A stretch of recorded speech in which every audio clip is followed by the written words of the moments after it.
Welcome to our Lattice How to Guide. In this video demonstration, we will walk you through connecting Lattice with Excel. First, on Pinboard, find the product you wish to connect with. Click on the Lattice Connect icon.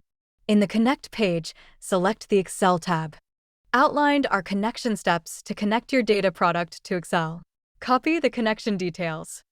Create a new text file, ensuring the file is plain text. Do this by selecting Format and make Plain Text option. Add the details, Web 1 and the prompt detailed. You must change your email in the connection string to the email you used to log in into Lattice. Then save the file. Right-click the file and change the extension to IQY. Open Excel and select the Data tab. Click Get Data, Power Query, and click Run Web Query. Find your IQY file and click Get Data. Excel will prompt to import the web data. Click Import.